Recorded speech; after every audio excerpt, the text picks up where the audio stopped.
बिस्मिल्लाहिर्रहमानिर्रहीम, अस्सलाम वालेकुम। कैसे हैं आप सब? उम्मीद करती हूँ कि आप सब खैरियत से होंगे।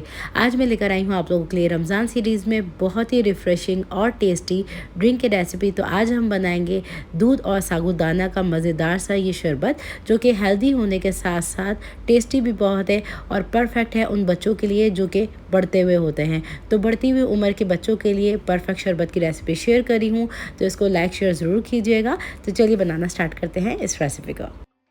तो इस ड्रिंक को बनाने के लिए मैंने यहाँ पे कुछ नट्स ले ली हैं। 3 अदद मैंने बड़ी वाली खजूरें ले ली हैं। अगर छोटे साइज़ की हों तो आप 3 से 4 अदद ले लीजिएगा। अब मैंने यहाँ पे आधी मुट्ठी बादाम ले लिए हैं, आधी मुट्ठी इसमें पिस्ते ले लिए हैं।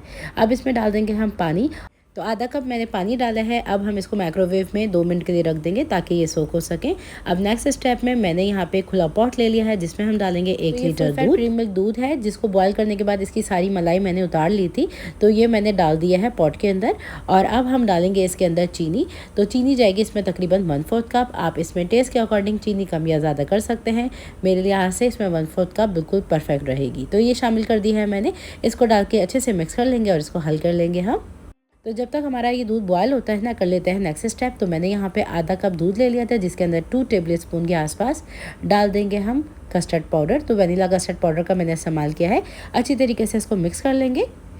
तो इसमें बिल्कुल भी देखें लम्स नहीं है। तो ये रेडी है हमारा मिक्सर। इसको अभी हम साइड में कर देते हैं। अब दूसरी तरफ एक बोल में आधा कप पानी ले लिया है जिसमें 1 टेबल स्पून हम डालेंगे तुख मलंगा। ये पेट के लिए काफ़ी ज़्यादा मुफीद होता है। इसको डाल लेने के बाद अच्छी तरीके से हम मिक्स कर लेंगे और थोड़ी सी देर के लिए सोख होने देंगे। अब दूसरी तरफ चीनी हमारी डिज़ोल्व हो चुकी है अच्छी तरीके से। तो इसको मैंने मिक्स कर लिया है। अब हम थोड़ा थोड़ा करके इस कस्टर्ड के मिक्सचर को इसमें शामिल करते जाएंगे। एक हाथ से हम चम्मच चलाते जाएंगे और दूसरे हाथ से इस मिक्सचर को डाल देंगे। तो सारा मिक्सचर मैंने डाल दिया है कस्टर्ड का। इसको डाल लेने के बाद हमने इसको मीडियम फ्लेम पे पकाना है तकरीबन 2 से 3 मिनट के लिए, या फिर आपने इसको जब तक पकाना है जब तक ये स्लाइटली थिक नहीं हो जाता। तो देखें इस तरह की कंसिस्टेंसी है। तो इसको अभी हम बिल्कुल कम्प्लीटली ठंडा कर लेंगे। तो इसमें 2 से 3 बॉयल आ चुके हैं। तो ये रेडी है हमारा मिक्सर। इसको ठंडा करने के बाद इसको साइड में कर देते हैं।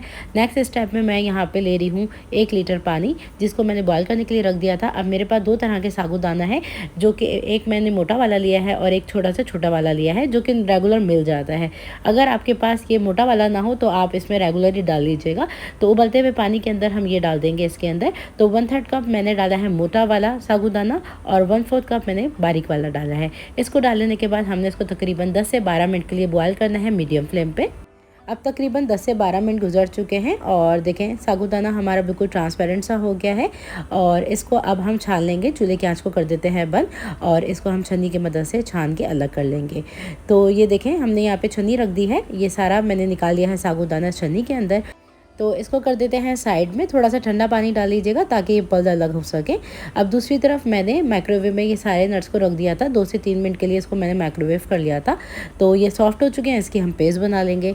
अब यहाँ पे देखें हमने जो कस्टर्ड मिक्सचर तैयार किया था ना, इसकी सारी भापें मैंने निकाल दी हैं। तो इसके अंदर हम पहले तो डाल देते हैं ये साबूदाना।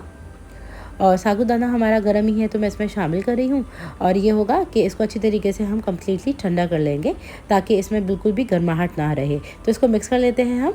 और ये जो हमने तैयार किया था ना मिक्सचर जो कि नट्स का था, इसको मैंने पीस लिया है। पेस्ट बना के हम डाल रहे हैं इसकी। अब इस नट्स की थोड़ी सी कंसिस्टेंसी थिक थी तो थोड़ा सा पानी मैं डाल रही हूँ इसके अंदर ही खंगाल के। तो ये चला गया है इसके अंदर तकरीबन आधा कप पानी। और इसको डाल लेने के बाद अच्छी तरीके से मिक्स कर लेंगे। और अब हम डालेंगे इसके अंदर तुख मलंगा जिसको मैंने भिगो दिया था। तो ये मैंने डाल दिया है इसके अंदर। और इसको डालने के बाद अच्छी तरीके से मिक्स कर लेंगे हम। अब इस ड्रिंक को मैंने कम्प्लीटली ठंडा कर लिया है। तो इसमें कटे हुए पिस्ते शामिल कर देंगे। तो 1 टीस्पून कटे हुए पिस्ते और 1 टीस्पून ही इसमें कटे हुए बादाम शामिल कर देंगे। इसको डालने के बाद अच्छी तरीके से हम मिक्स कर लेंगे। तो ये थी मेरी आज की रेसिपी मज़ेदार सी हेल्दी एनर्जी ड्रिंक की, जिसे आप इफ्तार में बनाइए या फिर सहरी में बनाइए। दोनों में ही आप इसको पी सकते हैं, जो कि पीने से आप बहुत ज़्यादा फुलर फील करते हैं। अगर आपके घर में भी हों कोई ग्रोइंग बच्चे तो आप भी उनको ज़रूर बना के दीजिए। अगर वो पी सकते हैं तो ज़रूर पिलाइए। बहुत ही ज़्यादा मज़ेदार और बहुत ही हेल्दी और बहुत ही फ़ायदा देने वाला ये है ड्रिंक। तो ये थी मेरी रेसिपी। उम्मीद करती हूँ ये इंशाल्लाह आप लोगों के लिए बहुत ज़्यादा हेल्पफुल रहेगी। तो मेरी इस रेसिपी को लाइक शेयर करना मत भूलिए प्लीज़। और मज़ीद रेसिपीज़ जानने के लिए चैनल को कर लीजिएगा सब्सक्राइब। फिर मुलाकात होगी एक और नई रेसिपी वीडियो के साथ। जब तक के लिए टेक केयर, अल्लाह हाफ़िज़।